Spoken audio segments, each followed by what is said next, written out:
Hello, everybody, and welcome to this webinar on the future of the workplace, hosted by the Financial Times. My name's Andrew Jack, and it's a great pleasure to welcome a large group of attendees, I hope, for what will be a lively discussion over the next hour, focused on the whole issue of the workplace, how things are changing in terms of employment prospects, what the challenges are, particularly for those coming out of universities and colleges into work for the first time, how hybrid working is evolving, issues about diversity, inclusion, and the new areas of skills that people are focused on.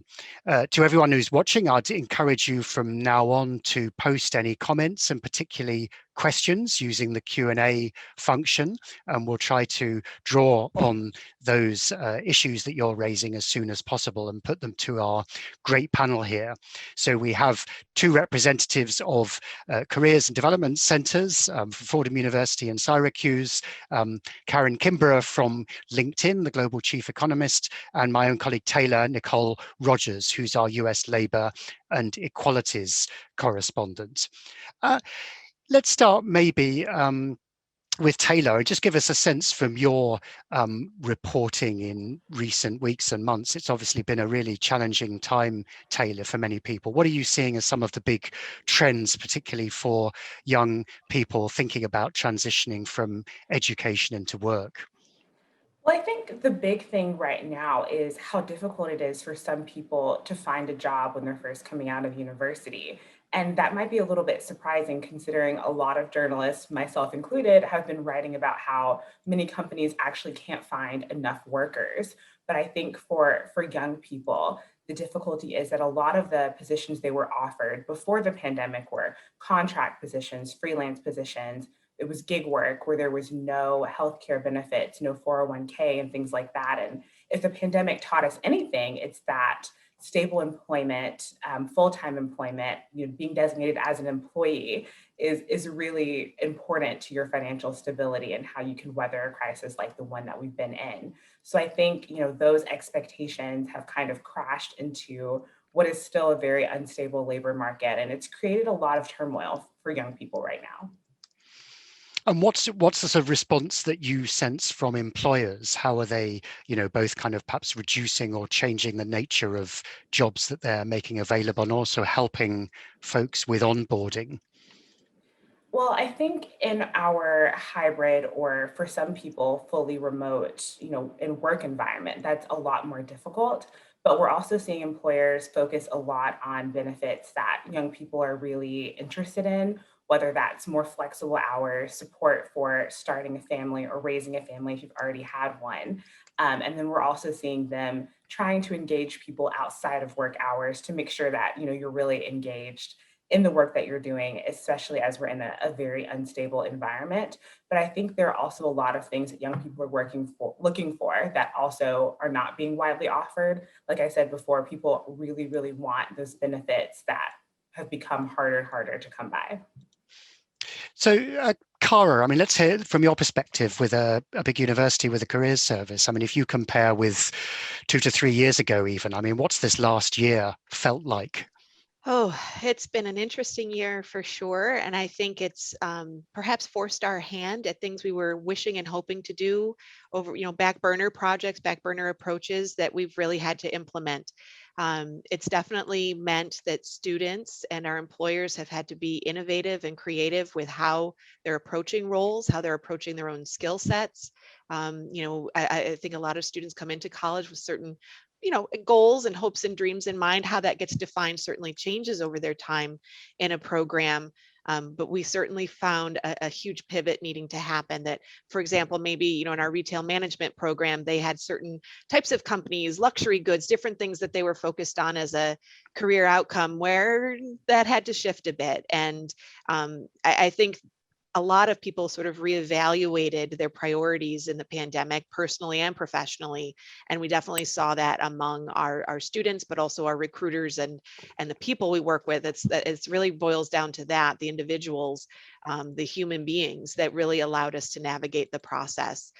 So it definitely was a big shift and continues to be a big shift because this is the first full recruiting cycle this current year, completely in a pandemic influenced situation. So we're still shifting gears for sure. And Kim, so welcome also from Fordham University. I mean, how does that resonate with you? Similar sort of impressions, change from past years in terms of the sort of the nature of demand and the stresses on students coming into the world of work? Is the situation similar at Ford? Yeah, have you found does that resonate very much from what you hear from Cara? Have you had a very different situation? I would say very similar situation. This has just been such a strange time for everyone. So I think there are a lot of stresses across the board. Students feeling much more stressed about school. And I apologize for being late. I just left another meeting where we were talking about kind of what the plans are for the fall. And the fact that we actually need to do an event to bring the students face to face because they haven't met each other face to face. And we haven't met them face to face. So as we think about planning for the incoming students, we actually need to think about what we're going to do to help the students who are beginning the second year of their graduate programs to just get to know each other, versus just being a little box on the screen. So yeah, definitely been a very strange time with very different stresses.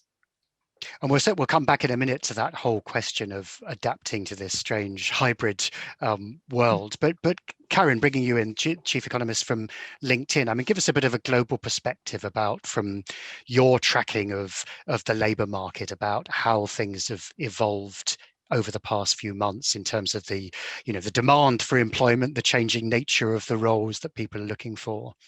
Yeah, absolutely. And I will just maybe piggyback on what Taylor and Cara and Kim have said, that we too have been looking at how grads are faring, recent grads, and it's definitely always a challenge when students are graduating into what you might call into a recession.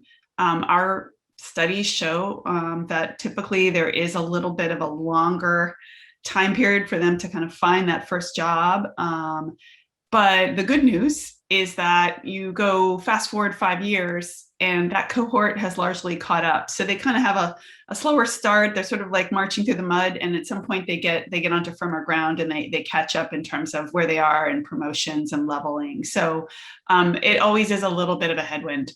And we just released a recent grads report yesterday, in fact, that talks a little bit about where some of the opportunities are. And what I would say, Andrew, to answer your question, is that in the macro perspective, for the US, I'll start with the US. For the US, the recovery has proceeded, maybe faster than many would have expected. I mean, we've caught back as many jobs in the last year as it took us to get 6 years worth in the last recession. So the last recession took us 6 years to get this many jobs back. So we're not done by any means. There are a lot of challenges still for people who don't have the right skills, don't have the right access to opportunity. We're still just trying to find that right match. But we've done much better than we did in the last recession, I would say. And then on the final point to add here is just when you look globally beyond the US, the pace of recovery is very different. But one thing that isn't different is that a lot of grads right now are looking for, I'm sorry if I can't remember if it was Taylor or Cara who said this, but looking for jobs with, with benefits, with good opportunities, with a real career path. And I think that shifted the balance, if you will, onto employers to have to say, what can I do to be attractive to grads as well? So it's not just a one-sided proposition, it's two-sided. Grads are looking as well for, what are you offering me in my career path? And just to be clear on where we are in the sort of recovery in terms of the volume of offer of jobs. So kind of how far behind are we this year compared to, say, a year and a half, 2 years ago? So in terms of, we often measure progress in terms of hiring. So it doesn't necessarily mean it's your first time hire, but anybody who announces they've been hired on our platform, we can measure that as a hiring rate relative to the population anywhere, say the population in the US or the population in the UK, wherever it is. And what we're finding is that the hiring rate has largely recovered for most countries. In some countries, it's more than recovered. Australia was, for example, pulling quite quickly ahead. The US is back above where it was last year for sure at this time, and also back above the pace where it was 2 years ago. So the pace of hiring has picked up. There's just a large glut of people that still need to get pulled in. So of course we need to run faster to catch up to where we were, if you think about it as being a race. So we're definitely recovering, but there's just a large pool of people who are still either unemployed, underemployed, or looking for the right opportunity. They might be employed, but looking for something that's a little better. And we're expecting to see a lot of churn this year across all those groups. So a lot more hiring to happen. I think this is going to continue to ramp up for the next 6 to 8 months. And Cara, I mean, thinking about perhaps if there's a mismatch, I don't know, in terms of expectations between current students and what the labor market looks like, what jobs are available, how is that sort of conversation shaping up at the moment? Is there a lot of perhaps I don't know, distortion in terms of what skills people have and what sort of careers and jobs they want to go into versus what's out there in the labor market? I don't know that I see necessarily a gap, but a lot of conversation around those transferable skill sets, right? That's always relevant in a career platform and in a job search. But really a lot of conversation with students very individually to try to help them identify, you have this skill that could be used here, but it could also be used there. And how do we explore that? And how do we grow that?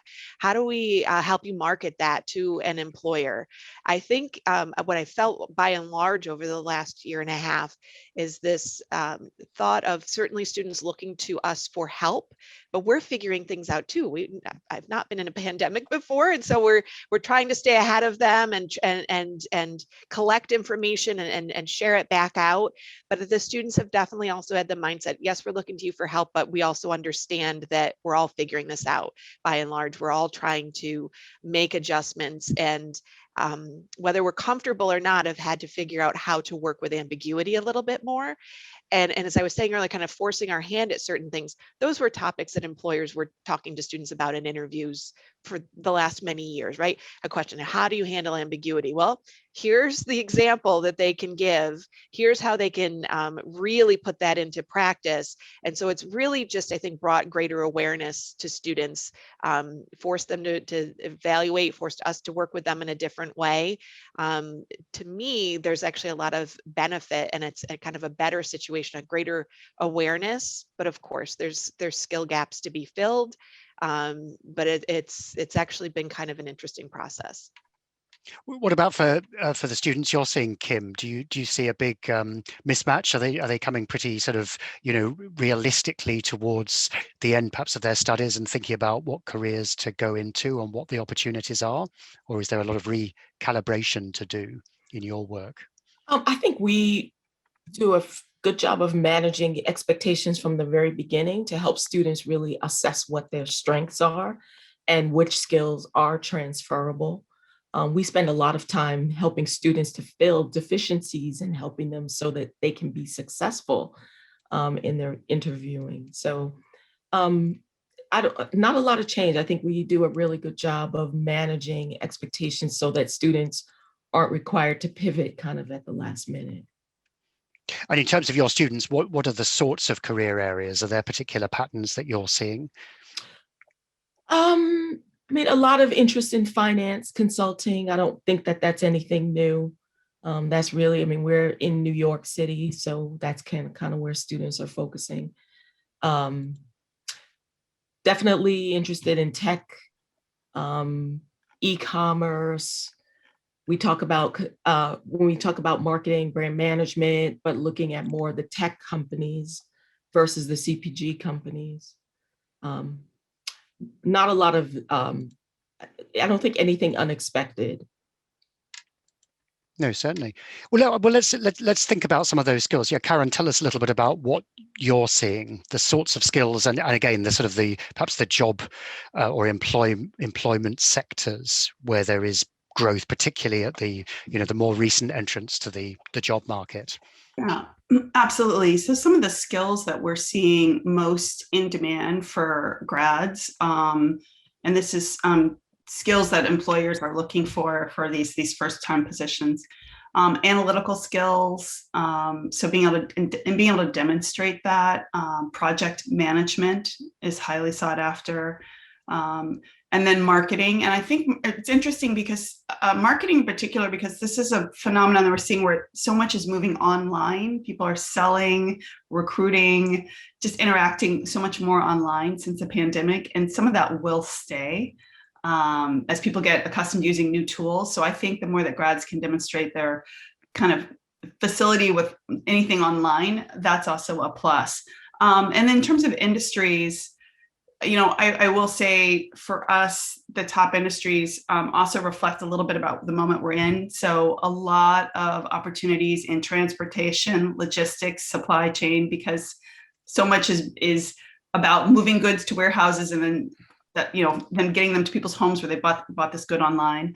A lot of opportunities in healthcare. And when I say healthcare as an industry, I don't mean that you need to be a healthcare worker. You can also be a statistician hired by a hospital. You can be a project manager hired by a hospital to help them and work on projects. So it's not healthcare as an industry. It doesn't mean you have to be a healthcare professional. Obviously, software is perennially an industry that's hiring a lot. And then here's some good news. I'll end here, Andrew.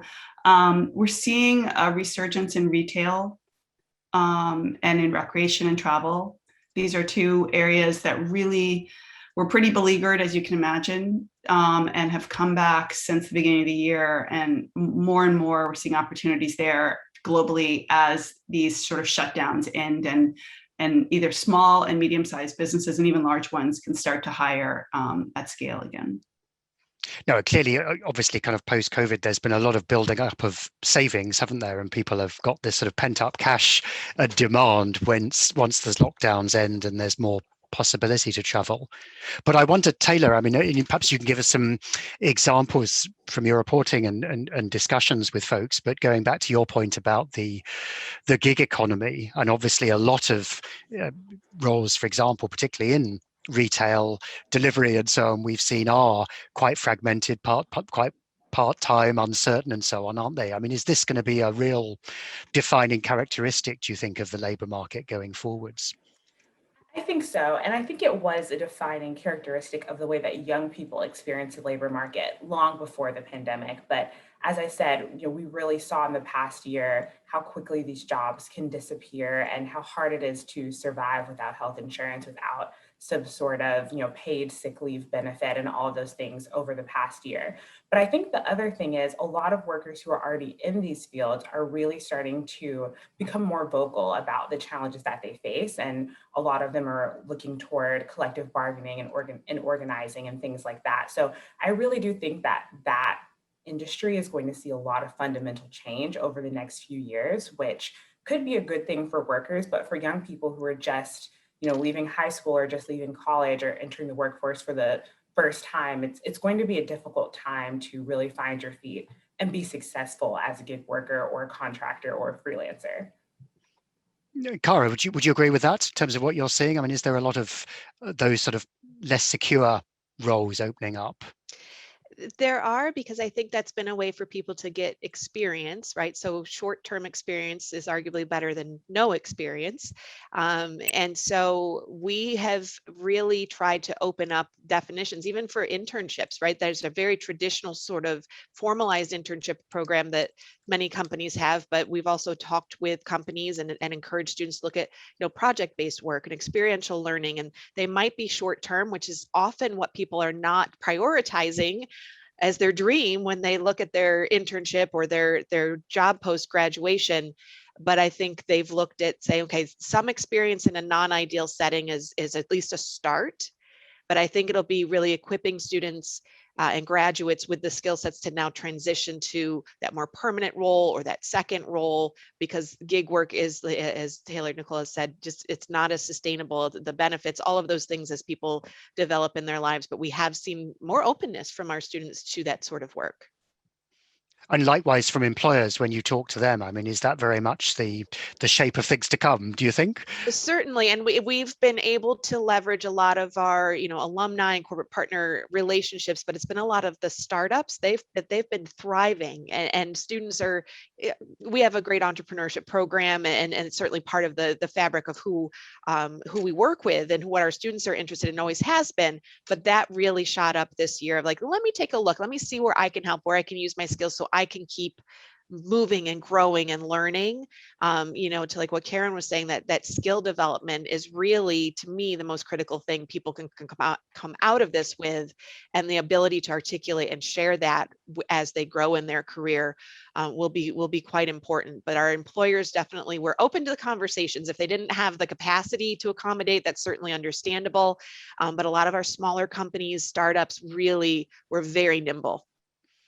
And instead of you mentioned startups and their startups looking to hire. What about students themselves creating their own organizations, companies straight away? Is that a growing trend? It's a growing trend in interest, but I think the feasibility, sometimes when you look at the financial aspects of it, it can be still a little bit more challenging. So certainly we've had more interest in that sort of thing. It's been, again, a popular, prevalent sort of outcome for our students, that entrepreneurial mindset and approach to work. And then we're seeing that a bit more parlay into students giving it a go of their own business. Whether it's their full focus or not is going to depend on, their financial situation, the reality of making a living. Kim, what about for you? Do you see a kind of appetite from young entrepreneurs to create their own businesses? It's interesting you say that. We also have, of course, alumni. We tap alumni to find opportunities for students, and we do have alumni who have created startups who are interested in bringing. We actually have a couple of alumni who we've worked with for the last few years who consistently bring a student in to work with them over the summer. I also have a couple of students who have opted not to get a traditional summer internship this year, but to focus on their startup that they were working on prior to business school, and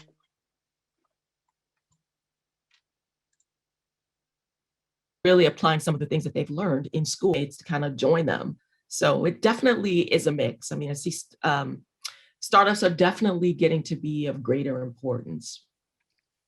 And it's a great point you also make there about internships. I mean, how has that those opportunities looked over the last few months with the shift online? So it's very, very interesting to me. We actually have a much larger first year class this year than we had previously, about 20% larger. If I look across, so we've got significantly more students.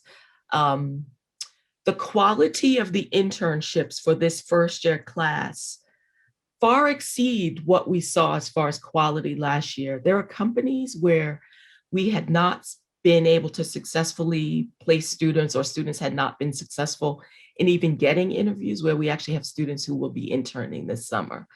I attribute it to the fact that everything is virtual, has kind of leveled the playing field to some degree. And if you think about how many companies recruit where they have target schools, well, if you're not traveling from school to school, it becomes much simpler for employers to talk to students from many schools that they may not have considered previously. And I think my students have benefited.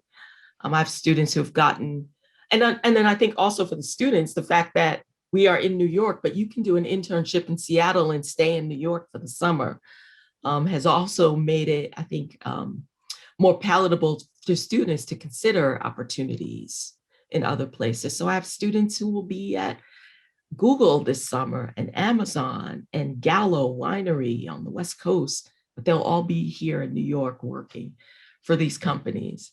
So, I'm thrilled. I can't wait to see what happens in the fall when these students return, to see how many of these internships actually convert. But overall quality has been phenomenal, I think.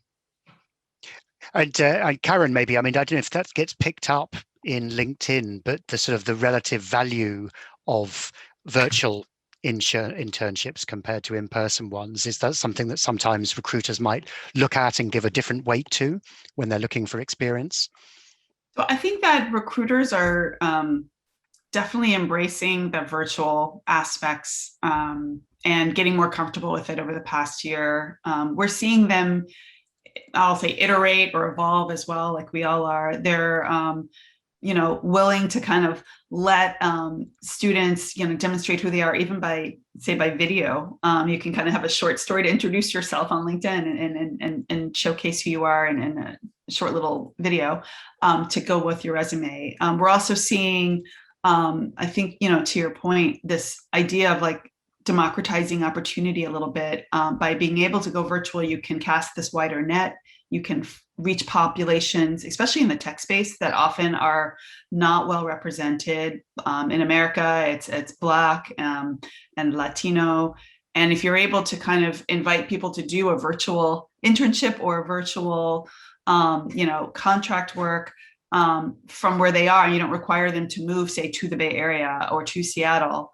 You can be more competitive to attract them to come work with your company. And so we're seeing that as well. And I would just say, maybe on the point of diversity, and maybe it's more with an American lens, we did a study and found that recruiters were still targeting historically Black colleges and universities, especially in the past 12 months or so, to try to maintain their focus on creating a more diverse workplace. We're seeing them really, to your point about up-leveling maybe the quality of the internships, we're also seeing them cast this wider net. And I think it's a really hopeful trend. I hope it stays, but time will tell. Yeah. And Taylor, I don't know if you've picked up on this in your reporting. I mean, obviously there's some great potential of democratization and broader access through online, whether for internships or actual folks starting out in jobs. But what's your sense about the kind of the different challenges of trying to work in that way, particularly if you've never actually physically met your colleagues or your bosses? Is that creating new, tensions and dynamics in the workplace and mental stresses and so on for students and recent recruits?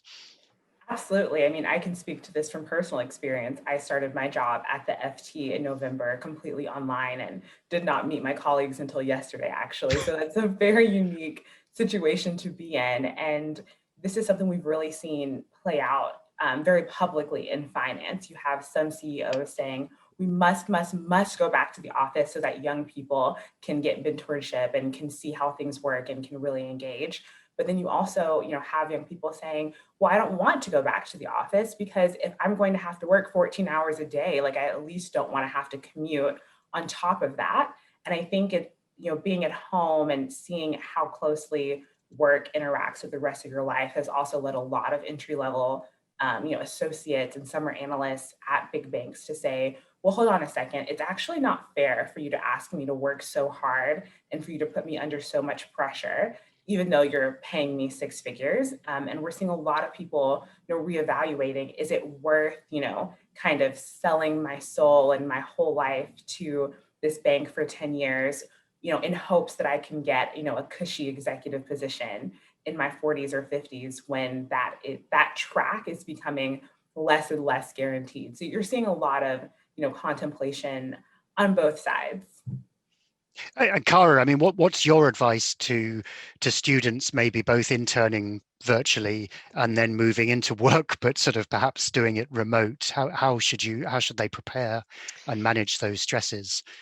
I think first and foremost, even just contemplating that idea, we certainly try to work with students in our typical circumstances of how to make the most of your summer internship and leverage that and relationships and mentorship towards a full-time offer, in your job, how to start strong and develop those connections and relationships, how to get your work seen, right?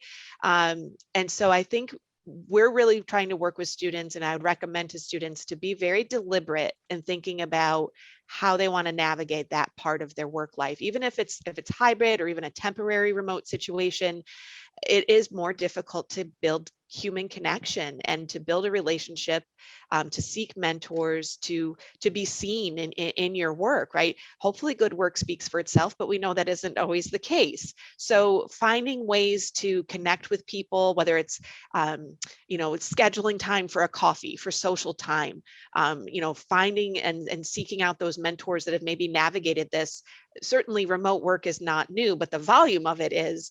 I remember going to a trading floor at one of the bulge bracket banks years ago and hearing one of the folks talk about, well, my manager's in London, and then I was in New York City, and I'm thinking, well, yeah, this is how work works. But I think that those who have found some successes or found ways to navigate, we need to share that with each other. And I just think we can't take for granted that that's something that we need to really put some emphasis behind as students are interning and developing their first stages in their career, and quite honestly for seasoned professionals as well.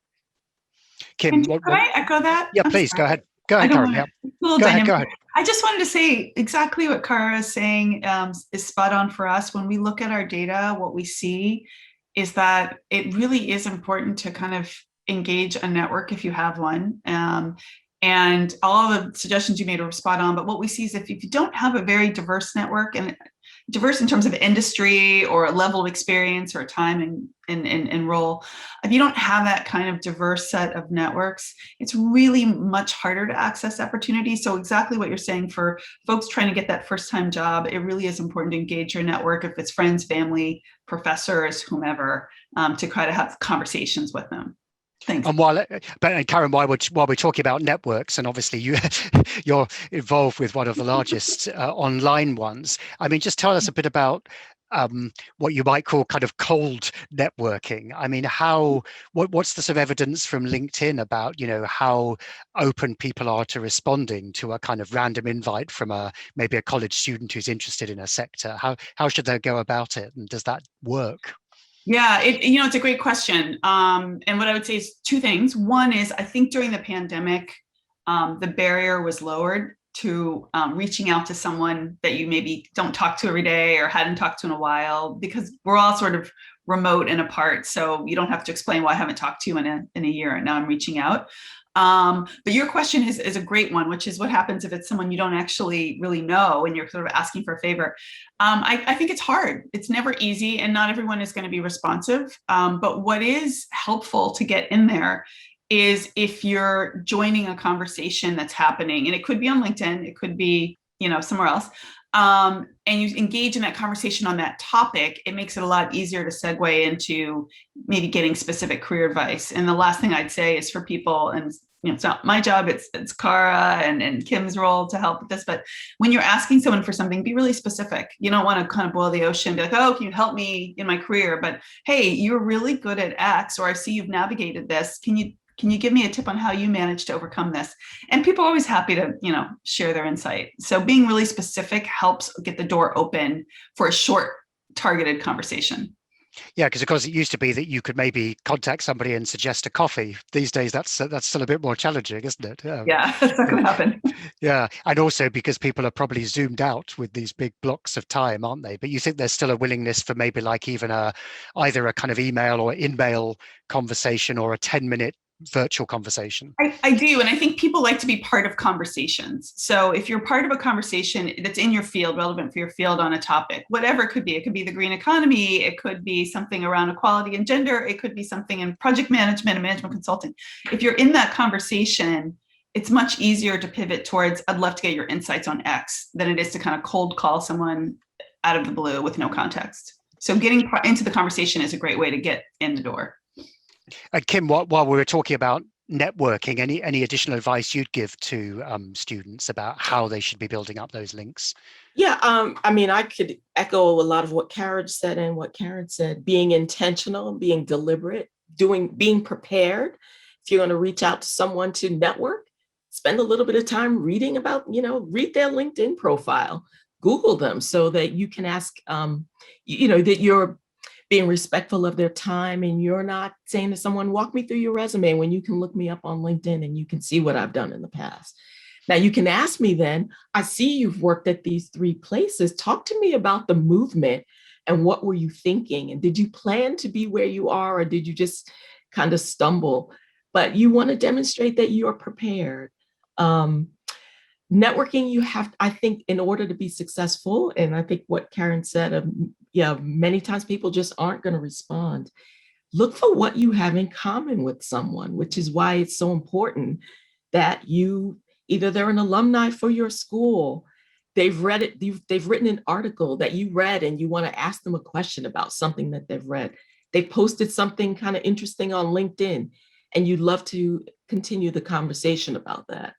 But all of that to me goes into being prepared before you reach out to someone, so that you can respond in a way where you get a favorable response. Okay, thanks. If I could So, just add, oh, yeah, please go ahead. I could just Go. add, one thing, maybe a word of caution on networking, or maybe it's a word of hope for you if you don't have a network in the field that you're looking to go into. We've also seen, over the past years, a lot of companies are taking a really, really hard look at their ethnic and racial makeup and are thinking a lot about how to diversify themselves. We're seeing a lot of companies intentionally look outside of their networks as well. So if you aren't well networked, I would encourage you to reach out to recruiters, to executives, because a lot of them are, really trying to think about how to revamp their hiring processes for the first time. And so that's, a real opening for a lot of young people, particularly if you are, a woman or a graduate of color who has found themselves on the outside of these networks for a long time. And that's a great segue, Taylor. So we're having some questions coming in, and please do others do post your questions as well. But there's one here, and maybe initially to Karen. It says, can you comment on MBA recruitment trends? Are there companies that traditionally recruit MBAs perhaps less than in the past? And are they making any changes to ensure they're hiring a diverse workforce? Karen, what are you seeing? Yeah, so we did also look at MBAs, and what we see is that maybe it's to earlier points that were made, that MBAs are getting recruited quite heavily in continuous numbers in finance, in what we call professional services, which could be like consulting and accounting and things like that. So MBAs are definitely still in hot demand for what you might call all the classic spaces. We're also seeing MBAs, slowly, maybe not slowly, but gradually turn towards things like startups and the green economy. So a lot of interest there. But what I'll end on, Andrew, here is just to say what I think is starting to happen is recruiters are looking for skills, and in part of being more expansive in who they look at. If you look at skills and not degrees, or you look at what you can demonstrate in terms of experience and skills, but not where I worked before or what school I went to, it lets many more people be viable candidates for the role. So I think increasingly it's important to not just say I have this degree, but here are the things that I can bring to you, and be very concrete about it. And so I would say we are still seeing a lot of hiring, particularly in the tech sector, particularly in finance and corporate services, but also in manufacturing, that are looking for these. And what people need to demonstrate is their ability to do their job, but with whatever technology partners with that role. So you do not need to be a Python coder, but you need to understand the software. If you're doing marketing, what is the appropriate software for online marketing that is being used in your field? So understanding the technology relevant to your role is probably the greatest advantage you can give yourself, because every role is going to be increasingly technological going forward. Thanks. Kim, maybe any perspective on MBAs from what you're seeing? Is there growing demand and a diversity of inclusion and efforts by employers to move to a broader workforce? I say very similar to what Karen said. There continues to be demand for MBAs and very diverse demand. Now, I have seen instances where students are asked to demonstrate that they actually have the skills that the employer is looking for. I've had employers throw a student a project, especially a small startup, that's being very cautious about and very deliberate in making sure that they're bringing people in with the right skill set. So they may give a student, I create a marketing plan focused on digital for a product, just to see that the student does understand the right tools and understands the terminology. So we've seen that, but there continues to be demand. Diversity, Yes, of course, all companies are looking at diversity. I do encourage my students to participate in the diversity conferences, because that's a great opportunity to connect with those employers that are specifically looking for diverse candidates. And it also gives students an opportunity to meet many employers, in a single event. But yeah, that definitely continues to be a focus. I see very similar to what the other ladies have said.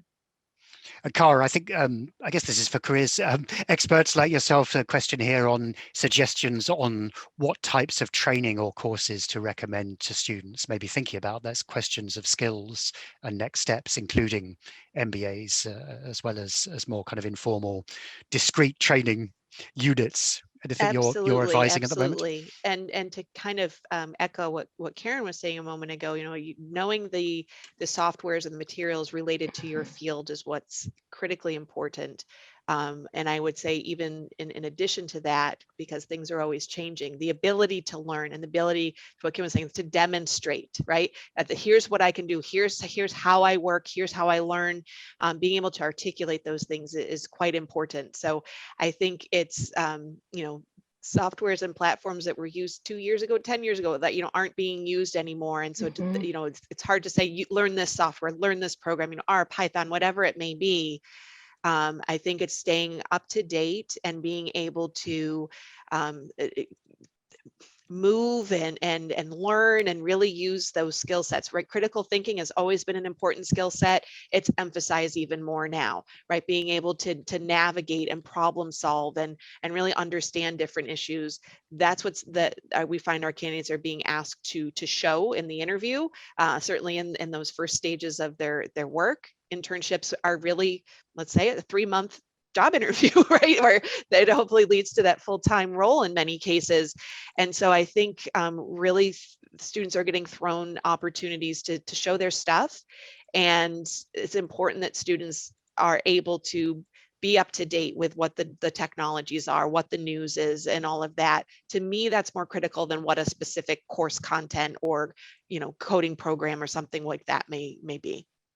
And Karen, I mean, obviously, yes, so there are in college courses, but then there's also a huge amount out there otherwise, isn't there, online, including for free. And at LinkedIn, of course, you've got your own training packages as well as many others externally, Coursera and so on. Any thoughts, Karen, on, which ones are proving most popular or valuable, and how folks who want to kind of upskill and increase their training opportunities should try to select the right ones? Yeah, I mean, I would say really briefly, for me, it falls into 2 buckets. The one bucket is the sort of actual skill. So if I want to learn project management or become more adept at it, there is a software, it's called Agile. It seems to be incredibly popular. That's just an example. So learning the particular software that goes with the role that you're trying to do, that can be really effective, at least getting familiarity on the basics of how to maneuver in it. And at LinkedIn, when we interview, we give people tests as well. We ask them, like, do this experiment, talk me through this example. How would you solve this problem? And sometimes it's not a matter of getting it right and showing that you completely know the software. It's also, what's your thought process? Are you organized? And this brings me to my second point. Can you communicate your thought process?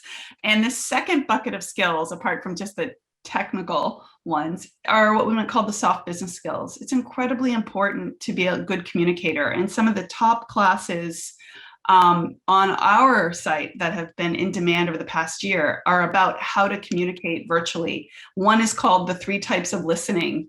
Another one is, how to present to executives virtually. These are all just variants of how do I communicate effectively. And it's one of the most important skills that we see employers looking for when they send in-mails to candidates. They're looking for a lot of technical skills, but a lot of communication, customer service, management, leadership, organization. These are all kind of classic portable or transferable skills that will benefit you through the whole course of your career. Not just at the beginning. So the technical skills, to your point, will change over time, but the communication and leadership and management skills will just only get reinforced over time. So those are great ones to invest into. Thanks. So there's a couple of questions. Maybe I'll come to you, Taylor, initially around remote working. So one about whether you think employers will offer remote or hybrid schedules to help employees and new recruits. And also interesting thought here, whether that could change the way in which people are remunerated. So for example, the questioner says, would remote work salaries be lower if you lived in a lower cost of living area? And I know there's been some disputes, haven't there, between US states over where you pay and what you pay in taxes. Taylor, any thoughts on those? I have a really, really hard time seeing us going back to a world where everyone is expected to be in the office 5 days a week. I just don't think that is feasible, considering, the continuing questions around childcare and whether or not children are going to be able to go back to school full time come September. I mean, of course, it's what we all hope for, but if this pandemic has shown us anything, it's that it can be a bit unpredictable. But when it comes to pay, we've already seen, especially in tech, some companies say, well, if you're going to move out of the most expensive city in the entire country to a lower cost place, then we're going to have to scale your salary back a little bit. I'm not sure that's going to be too widespread. I just don't think workers are really going to get on board with that, especially because the reason people are leaving, the Bay Area or New York is to go somewhere where they can get more for their money. So I wouldn't expect that to become normal, but I think it, honestly depends on what sector you're going into. I mean, I could not imagine seeing, JP Morgan do something like that, whereas, in Silicon Valley, it seems to be quite acceptable. Kim, what's your experience? Obviously, New York City-based employers traditionally, I guess, pretty high-paying. But if recruitment could now be more virtual from elsewhere, what are you seeing around the trends? Yeah, I'm interested to see what happens. I mean, I spent my career in corporate prior to doing this, and it was very common.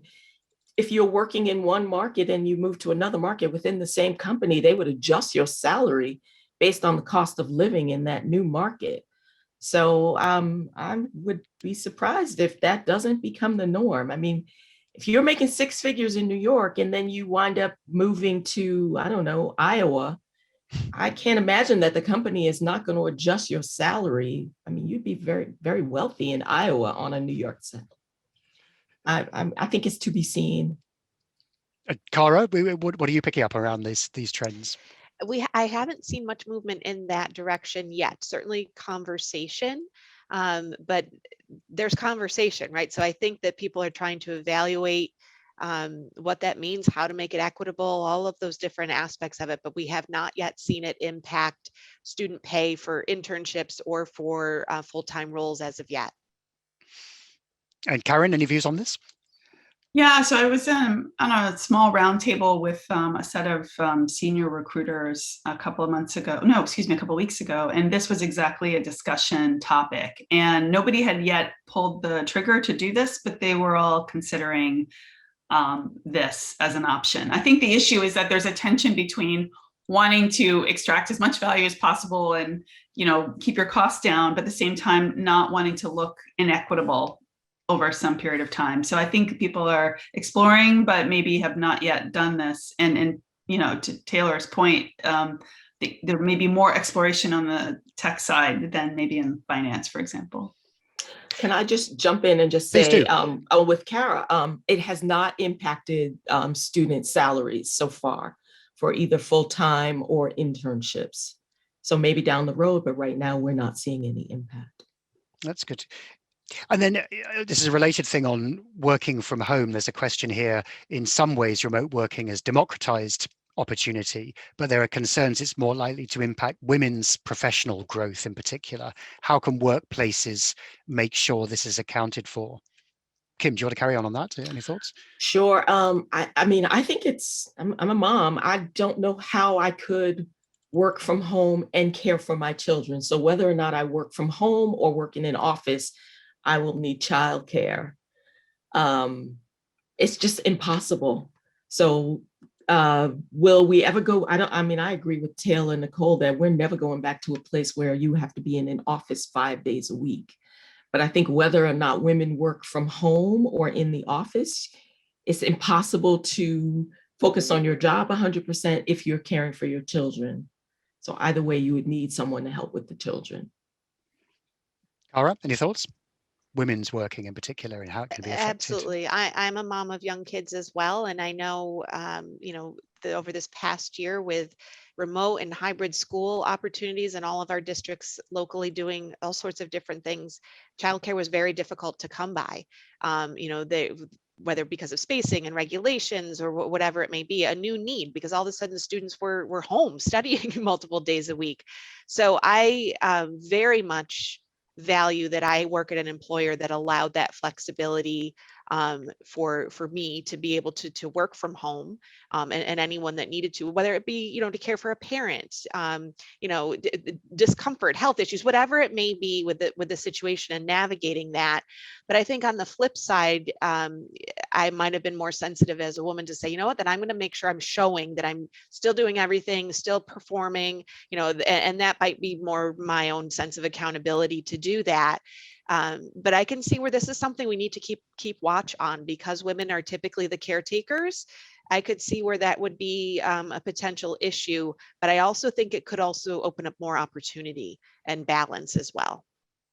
Taylor, what are you seeing? Are employers trying to adapt to try to compensate, particularly if women who are working remote are often bearing the brunt, as we know, of childcare and other domestic chores?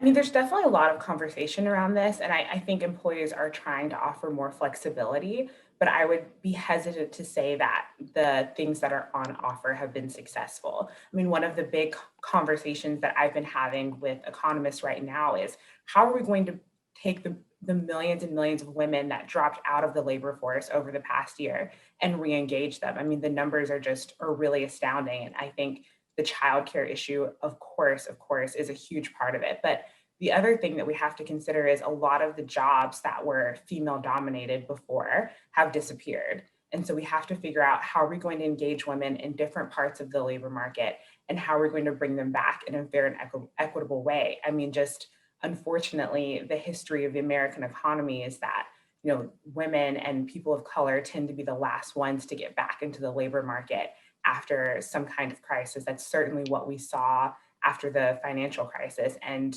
unfortunately, it's looking like we could have the same situation on our hands again. So I think employers really have to focus in on, what can I do to bring, the women in my office, the women that I'm interviewing, to, up to parity. And, childcare, of course, is a huge part of that. But I think flexible working hours are going to be really important too.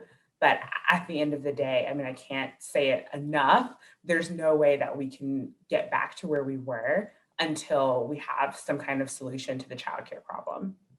Yeah. There's an interesting question. Maybe I'll come to you, Karen. I don't know whether you've got any data on this. So saying, are students moving to the cities that they used to in the past, or are they going back to their parents initially, whether they've got jobs or not? Anything you pick up on that? Sure. So we have been looking at this issue of, labor migration over the pandemic, and we definitely saw people pick up and leave cities, especially expensive cities. I'm near San Francisco. I used to live in New York, so those were two on the list. To go to cheaper places or go home to their parents. But what we are seeing now is that a lot of the jobs that are available for first-time grads are in these big cities. That's where the entry-level jobs are. They're in Chicago, they're in Washington, they're in New York and Boston. So I think students are going to go back to these cities. And I think I'm an economist, which means I'm a social scientist. And I think humans like to congregate. They like to be together. And I think over time, cities are going to be back. I think young people are going to go back there because that's where they can all congregate in a big mosh pit of social life in the big city. And so I'm actually pretty much expecting that cities will come back. There is a discussion about generationally millennials moving to the suburbs to raise kids and form households. That's all true. But for young grads, moving to the city is a rite of passage. I think that will stay. Cara, and we're seeing it. I should say, and we're seeing it. Yeah, I very much agree with that. I think for new grads, the lure of the city and of being in an environment with many of their friends from their collegiate experience is still the draw. A lot of our companies are still figuring out what they're going to be doing. Their hope is to be in person and to have people at least hybrid or in the office to some degree. But we don't know, right, exactly what this all is going to look like in the relative short term. And so companies, I think, in some cases are kind of holding off off on making that final decision. Are you going to start remotely, or are you going to be able to start in person or hybrid? So I think students are generally moving along as they have in typical years, right? I'm now graduating from undergraduate or my master's or MBA program, and I'm heading to New York, I'm heading to Boston, and my friends and I are going to get an apartment together. I'm going where the opportunity is. I've seen more kind of our older students or older alums, more seasoned professionals following the trend of kind of moving back home or moving to less expensive areas. But the young grads are definitely still drawn to those cities. Can I jump in also? Sure. Many of the students who were in New York when COVID started went home for, to be sequestered with their families during the height of the pandemic. They're all coming back, and they're all dying to see each other and to gather and to do the things that young people do. So I expect that they will all be back in New York by the fall, and I think they're looking forward to being in New York by the fall. And actually, a question, maybe I'll keep going perhaps with you, Kim. Have you noticed any hiring about international students, the F1 visa? Okay, so that has been the huge challenge, I would say, for us. We have 10 specialized master's programs, which have been overwhelmingly international. Many of those students haven't been able to get to the United States, so they've been studying virtually. And as of now, we don't have a date as to when they will be able to come. Many of the international students who are here it's been really tough for them to find jobs. And so I would say that has been the really tough challenge. Companies are reluctant to invest in someone who can be here for 3 years. So they're going to invest 3 years of training for someone who they will have to eventually sponsor, or the person has to go back to their home country. I think that's been a big frustration for our international student population. Cara, would you agree? I very much agree. And even to the point of, are they able to study in the United States, and the experience of their education being much more remote. We saw in this last year in particular, the makeup of international and domestic students in our graduate program shift quite a bit. So it's who you're working with as your population changes, and the F1 visa process certainly being much more limited. That I agree. Kim, we're in the same boat. We're working with these students to work through this with them, but it is a huge challenge. And maybe, sorry, go ahead. No, I was going to say, I think students have become less hopeful, international students, because even if you think about the process of applying for a job, you used to just get asked the question, do you require sponsorship today? And many students could say, no, I can work through OPT for 3 years. The question is now, will you ever require sponsorship? And it seems the moment they check that box, they are no longer in consideration for the role. So it's just been really tough to try to keep them, optimistic. There's an interesting follow-up here. I mean, are some of those international students going to Canada for work because it's been more flexible for immigration? We've seen small percentage consider Canada, and we've actually had Canada come on campus and present an overview of what it would be like to live in Canada, the Canadian Embassy. But that was prior to COVID. So I know that we also encourage them to look at multinational companies where you could start in your home country and then apply for a job that would allow you to move back to the United States. Okay, we're almost out of time, but perhaps there's one, maybe I'll throw this to you, Karen, on whether, how can we leverage retail or customer service experience as a grad student to get into the corporate world? Are those sorts of skills valued? They absolutely are valued. As I said earlier, customer service, communication, a lot of these skills are actually best honed in those retail jobs. And then what we find is that they become essential parts of many other roles. Many roles require good communication. Roles that are, maybe more traditionally white collar or corporate roles. One of the things that we've seen is that recruiters are increasingly writing job descriptions which don't say, I want you to have gone to this school or have this degree, but I want you to be able to demonstrate you have these skills. And when you can point to those skills and demonstrate them in the interview, it's extremely powerful. Where I will maybe add something is, think about the fact that so many new opportunities now could be defined by these skills. And we've just pushed on this skills-based hiring opportunity because I think it does give people a chance to make more career transitions so that no matter where you start, you're not on some predetermined path. My first job was a retail job as well. And I think it set me up great for some communication skills I needed later. So we're really encouraging recruiters to write job descriptions with more skill-based, to do interviews that are more, allow you to demonstrate the skills you have if you're a candidate, and make evaluations compared on how you perform as opposed to just where you went to school or what degree you had. Okay, well, unfortunately, we've almost run out of time. Maybe just literally with one sentence each, if you had a kind of word of advice to particularly those sort of students now thinking about going into the workplace, about what they should think about, how to prepare. Karen, briefly, in a sentence.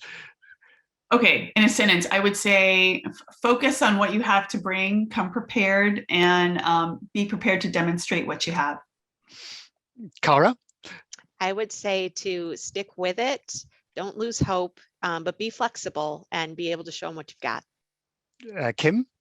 Be able to tell your story and make sure that you highlight those things that would be of value to employers and stick with it. Thanks very much. And Taylor? Oh, you're on mute. You're on mute. We're missing your wise words. Well, I would say the labor market outlook looks very different based on where you are geographically and what fields you're looking at. So I would say to do your research and look for pockets of opportunity because they are out there. Well, great. Well, look, thank you very much. I'm sorry we don't have time for any more, but really great insights from our panelists. And thanks everyone who's been watching. And hopefully you'll find the Financial Times as part of the tools to help guide you into the big trends in employment and education going forwards. So thanks very much for joining us today, and all the best in the job hunt.